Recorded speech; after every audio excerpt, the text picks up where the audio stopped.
Hello students, welcome to the Inspire Academics. तो आज से मैं आप लोगों को क्लास 12th का चैप्टर नंबर 10 यानी कि बायोमोलिक्यूल से स्टार्ट करने वाला हूँ। तो आइए स्टार्ट करते हैं। सबसे पहले इंट्रोडक्शन से शुरू करते हैं। तो इंट्रोडक्शन क्या है इसका, या फिर हम बोल सकते हैं डेफिनेशन क्या होगी। तो biomolecules are the naturally occurring organic compounds present as essential constituent of living organism in different cells. यानी कि जो बायोमोलिक्यूल्स क्या होंगे, नेचुरली अकरिंग होंगे यानी नेचुरली प्रेजेंट होंगे। ऑर्गेनिक कंपाउंड्स हैं, है ना। ऑर्गेनिक कंपाउंड्स हम बोलते हैं कि नहीं, जो कार्बन से मिलके बने हुए हैं, है ना।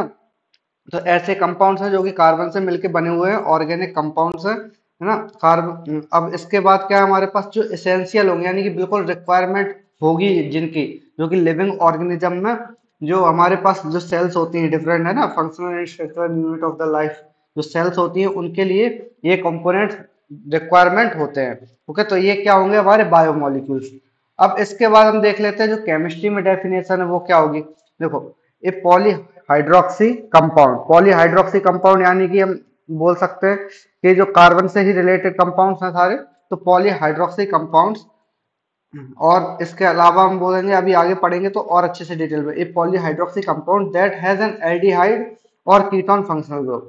तो एल्डिहाइड ग्रुप हो सकता है यानी कि CHO वाला ग्रुप, और कीटोन वाला भी ग्रुप हो सकता है यानी कि CO ग्रुप, है ना। तो ये ग्रुप प्रेजेंट होंगे इधर इन फ्री स्टेट और एज ए हेमी एसीटेट और हेमी कीटोन, यानी कि या फिर ये फ्री स्टेट में प्रेजेंट हो सकते हैं या किसी के साथ में बॉन्ड बना के, जैसे हम बोल रहे हैं हेमी एसीटेट और हेमी कीटोन, इन टाइप्स में ये प्रेजेंट हो सकते हैं, आर कॉल्ड कार्बोहाइड्रेट्स।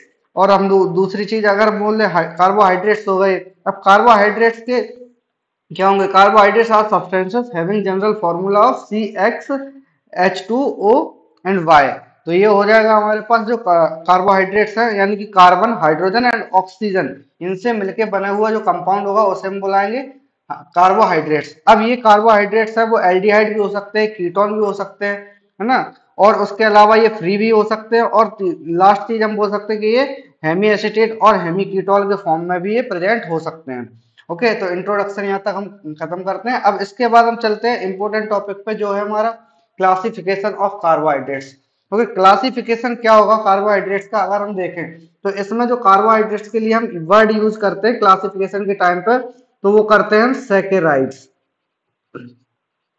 तो सैकेराइड्स क्या होता है, सैकेराइड्स का मीनिंग होता है सैक्रॉन,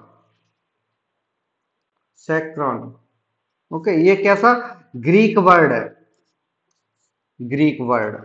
तो ग्रीक वर्ड होने की वजह से ये क्या है हमारे पास, इसको तो हम नहीं पढ़ते हैं क्योंकि हम लोग ग्रीक लैंग्वेज तो नहीं पढ़ते हैं ना, ये हम इंग्लिश में पढ़ते हैं, तो इसे हम सैकेराइड्स बोलने लगे। तो इसका मीनिंग क्या होता है, मीन्स शुगर।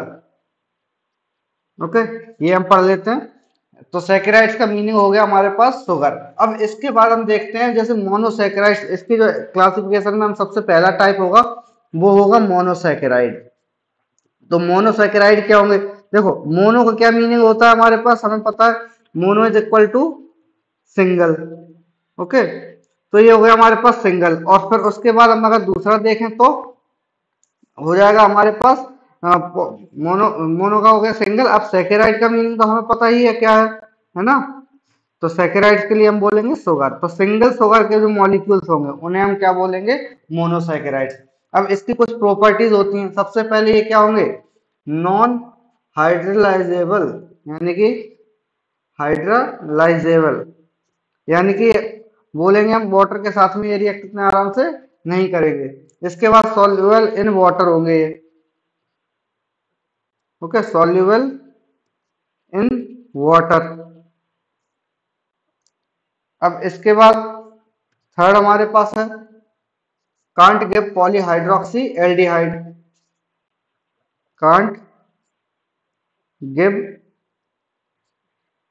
पॉलीहाइड्रोक्सी एल्डिहाइड और कीटोन। ये क्या होंगे हमारे पास, हम बोल सकते हैं कि जो पॉलीहाइड्रोक्सी एल्डिहाइड और कीटोन को ये प्रोड्यूस नहीं करवा सकते हैं। इसके बाद हम बोल सकते हैं कि 20 ऐसे शुगर्स हैं जो कि हम बोल सकते हैं कि जो हम सिंगल, जो सैकेराइड्स है हमारे पास, या सिंगल शुगर है, सिंपल शुगर सबसे ज्यादा हम बोलते हैं इसको। तो ये हम अभी तक देख चुके हैं। तो एग्जाम्पल हो जाएंगे हमारे पास सबसे ज्यादा जो हम यूज करते हैं उसे हम करते हैं ग्लूकोज को। ग्लूकोज के बाद दूसरा होता है फ्रक्टोज, फिर गैलेक्टोज, गैलेक्टोज को हम यूज करते हैं, फिर उसके बाद राइबोस, तो राइबोस शुगर भी होती है। ये क्या हो गया हमारे पास मोनोसेक्राइड्स के एग्जाम्पल। और भी होते हैं बहुत सारे, बट ये इतने इनफ है हमारे लिए, है ना, अभी के लिए। अब आगे हम सब देखते हैं, दूसरा होगा हमारे पास क्या, इसी से मिलता जुलता इसका बड़ा भाई मान लो इस तरह से, तो वो होगा डाइसैकेराइड। क्या होगा, डाइसैकेराइड्स। तो डाइसैकेराइड्स क्या होंगे अगर हम देखें, तो ये हम बोल सकते हैं कि on hydrolysis yield, on hydrolysis yield two molecules of monosaccharides। यानी कि ये क्या होंगे, जब हम लोग इसका हाइड्रोलिसिस करवाएंगे, हाइड्रोलिसिस मतलब वाटर के साथ में रिएक्ट करवाएंगे, तो ये ब्रेक डाउन होगा।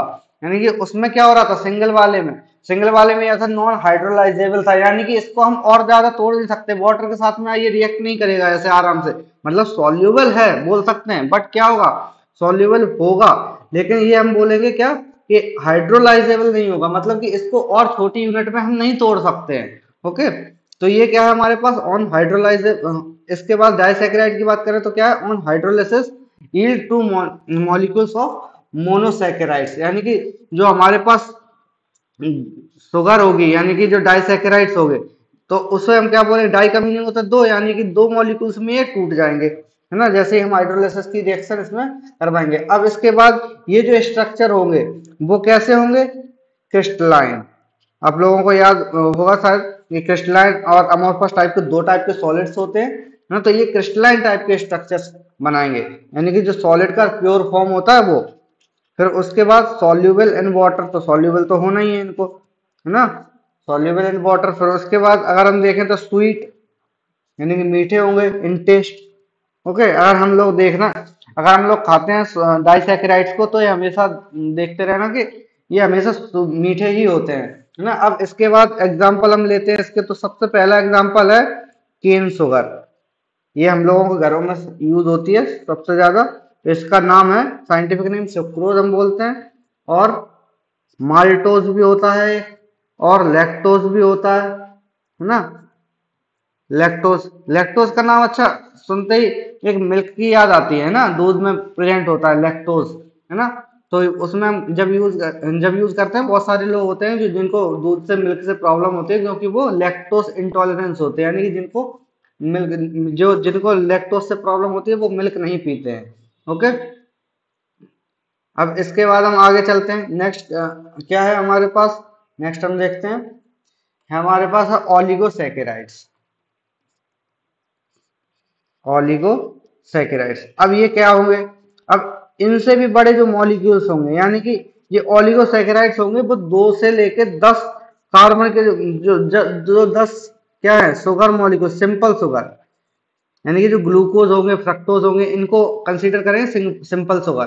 तो ये जो होंगे 2 से लेके 10 मॉलिक्यूल्स तक के ऐसे कंपाउंड होंगे, उन्हें हम बोलेंगे क्या, ये जो ऑलिगोसैकेराइड्स हैं वो। ओके, तो हम बोलेंगे यील्ड्स 2 to 10 मोनोसैकेराइड्स। मोनोसैकेराइड्स क्या होंगे, मोनोसैकेराइड्स ऑन हाइड्रोलिसिस, यानी कि जब हम इसका हाइड्रोलिसिस करवाएंगे तब क्या होगा, ये 2 से लेके 10 तक ये बोल सकते हैं कि मॉलिक्यूल, मोनोसैकेराइड के जो मॉलिक्यूल्स हैं वो प्रोड्यूस करेंगे। अब इस क्वेश्चन आता है कि सर क्या इसमें ऑलिगोसैकेराइड को हम ये बोल सकते हैं डाइसैकेराइड्स, तो बिल्कुल इसी के अंडर आते हैं, यानी कि ऑलिगोसैकेराइड बड़ी यूनिट है जिसमें कि 2 से लेके 10 तक के मॉलिक्यूल्स कोई से भी हो सकते हैं, और 2 यूनिट हैं अगर, तो उनको हम बोल रहे हैं सिर्फ और सिर्फ डाइसैकेराइड, यानी कि उसी के अंडर, ओलिगोसैकेराइड्स के अंदर बोल सकते हैं कि डाइसैकेराइड्स आते हैं। अब इसके बाद नेक्स्ट प्रॉपर्टी हो सकती है हमारी, ये भी सॉल्युबल होंगे वाटर में, सॉल्युबल इन वाटर। ओके, अब इसके बाद अगर हम देखें इसको एग्जांपल्स, जैसे एग्जांपल क्या होंगे, ये है हमारे पास रेफिनोज। ये क्या है हमारे पास, ट्राइसैकेराइड्स। ट्राइसैकेराइड्स का मीनिंग होता है हमारे पास जिसमें कि 3 molecules of simple sugar produce हो, ट्राइसैकेराइड्स। ओके, अब इसके बाद जब हम इसको हाइड्रोलिसिस करवाएंगे, हाइड्रोलिसिस, तो हाइड्रोलिसिस रिएक्शन के बाद हो जाएगा हमारे पास ग्लूकोज प्लस फ्रक्टोज। इनके नाम तो सुने होंगे, ग्लूकोज प्लस फ्रक्टोज। तो फ्रक्टोज प्लस एक और आता है गैलेक्टोज, इनके ही साथ में, यानी कि जब भी हम रेफिनोज को हाइड्रोलिसिस करवाएंगे, यानी कि वाटर के साथ में जब भी रिएक्ट करवाएंगे इसको, तो हाइड्रोलिसिस रिएक्शन होगी। अब हाइड्रोलिसिस रिएक्शन होने के बाद क्या होगा, ये 3 सिंपल शुगर्स में कन्वर्ट हो जाएगा, जिसे हम बोलते हैं ग्लूकोज, फ्रक्टोज एंड गैलेक्टोज। ये 3 टाइप के हो गए। अब इसके बाद आता है फोर्थ टाइप का। फोर्थ टाइप का क्या, जो हमारे पास कार्बोहाइड्रेट है वो, तो हमारे पास है पॉलीसैकेराइड्स। अब पॉलीसैकेराइड्स कौन से मॉलिक्यूल्स होंगे, इन्हें हम बोल सकते हैं जाइंट मॉलिक्यूल्स, बहुत ज्यादा बड़े मॉलिक्यूल्स होंगे। तो जब ज्यादा बड़े मॉलिक्यूल्स हैं तो इन्हें बोल दिया हमने पॉलीसैकेराइड्स। अब ये क्या करेंगे, ये ऐसे मॉलिक्यूल्स होंगे जो कि बहुत ज्यादा नंबर्स में शुगर्स को या सिंपल शुगर को प्रोड्यूस करवाएंगे। जब भी हम इसका हाइड्रोलिसिस करवाएंगे तब ये ऐसा होगा कि बहुत सारे सिंपल शुगर्स में ये कन्वर्ट हो जाएगा। तो इसे हम बोल सकते हैं प्रोड्यूस, ये कौन से मॉलिक्यूल्स होंगे, n number of, n number को हम क्या बोलाते हैं, मल्टीपल नंबर ऑफ, है ना। तो मल्टीपल नंबर ऑफ मोनोसैकेराइड्स कब होंगे, सैकेराइड्स फॉर्म्ड बाय लिंकिंग, क्या होगा, bye linking of large number, bye linking large number of monosaccharides. Okay, तो ये क्या होंगे, large number of monosaccharides through glycosidic bond, through एक ग्लाइकोसिडिक बॉन्ड होता है, ग्लाइकोसिडिक लिंकेज हम बोलते हैं जिससे, ग्लाइकोसिडिक लिंकेज, लिंकेज बोल दो या फिर हम बॉन्ड भी बोल सकते हैं। तो ये क्या होंगे हमारे पास, ये number of n molecules, n number of molecules monosaccharides के फॉर्म करेंगे। ओके, इसके बाद हम बोल सकते हैं क्या होंगे, ये नॉन शुगर इंक्लूड, एक हमारे पास स्टार पॉइंट है क्या, non sugar include all polysaccharides, polysaccharides, जैसे कि हमारे पास है स्टार्च, स्टार्च का आप लोगों ने देखा होगा, जो पोटैटोज होते हैं उसमें प्रेजेंट होता है स्टार्च, है ना। अमाइलोज ये भी है हमारे पास, और सेल्यूलोज, सेल्यूलोज तो हम बोल सकते हैं कि जो प्लांट्स होते हैं वो जो फूड बनाते हैं और स्टोर करते हैं, तो सेल्यूलोज के फॉर्म में ये स्टोर करके रखते हैं। ओके, अब इसके बाद हम बोल सकते हैं कि कुछ ऐसे कुछ डिफरेंट डिफरेंट टाइप के होंगे, जैसे हमारे पास 2 टाइप की शुगर्स और होती हैं, अभी हमने पढ़ा था on the number of simple sugar के, है ना, सिंपल शुगर उसमें कितनी प्रेजेंट है उसके बेसिस पे हमने अभी क्लासिफिकेशन कर लिया। अब इसके बाद आता है हमारे पास जो शुगर होगा, जो कि नेचर उसका कैसा होगा, शुगर का नेचर। अब देखो अभी मैं बताऊंगा तब समझ में आ जाएगा क्या होगा। तो मोनोसैकेराइड्स, मोनोसैकेराइड्स, और हम बोल सकते हैं क्या, ऑलिगोसैकेराइड्स के लिए ये एप्लीकेबल होगा, ऑलिगोसैकेराइड्स। तब हम देखें इसमें तो क्या होगा, सबसे पहले रिड्यूसिंग शुगर होगी। रिड्यूसिंग शुगर मतलब कि ऐसी शुगर जो कि रिड्यूसिंग एजेंट का काम करे, है ना, रिड्यूसिंग एजेंट का काम करे, तो उसे हम क्या बोलेंगे, reducing sugar. Non reducing sugar क्या होगी, देखो इसके बाद नॉन रिड्यूसिंग शुगर। अब ये देखते हैं सबसे पहली चीज, ये क्या होगा, कंटेन फ्री एल्डिहाइड, एल्डिहाइड और कीटोन ग्रुप, यानी कि इनके पास क्या होंगे, जो कीटोन और एल्डिहाइड के जो ग्रुप्स होंगे वो फ्री प्रेजेंट होंगे इनके, है ना। तो इसे हम बोलेंगे क्या, reducing sugar. And reduce falling, okay, ये क्या होंगे, फैलिंग्स जो सॉल्यूशन होता है उसको रिड्यूस करने की प्रॉपर्टी रखेंगे। And Tollens reagent, okay, Tollens, Tollens reagent, okay. तो टॉलेंस रिएजेंट को और फैलिंग रिएजेंट्स को, इनको दोनों को ये रिड्यूस करवाने की प्रॉपर्टी रखते हैं। अब इसके बाद है हमारे पास नॉन नॉन रिड्यूसिंग, तो ये हो जाएगा हमारे पास do not have free aldehyde जब इनके पास क्या होगा, एल्डिहाइड ग्रुप या फिर हम बोले कीटोन ग्रुप, ये फ्री नहीं होंगे। तो क्या होगा इसकी वजह से, जब फ्री नहीं है तो फिर वो रिड्यूसिंग एजेंट की तरह काम नहीं कर सकते। जब रिड्यूसिंग एजेंट की तरह काम नहीं कर सकते तो फैलिंग सॉल्यूशन, और हम बोल सकते हैं जो टॉलेंस रिएजेंट है उनको उनको रिड्यूस नहीं कर पाएंगे, तो हम बोलेंगे group and do not reduce falling, क्या होगा, फैलिंग रिएजेंट को, या फिर हम बोल सकते हैं फैलिंग सॉल्यूशन इनको, और Tollens reagent are known as, क्या हो जाएगा हमारे पास, नॉन रिड्यूसिंग शुगर।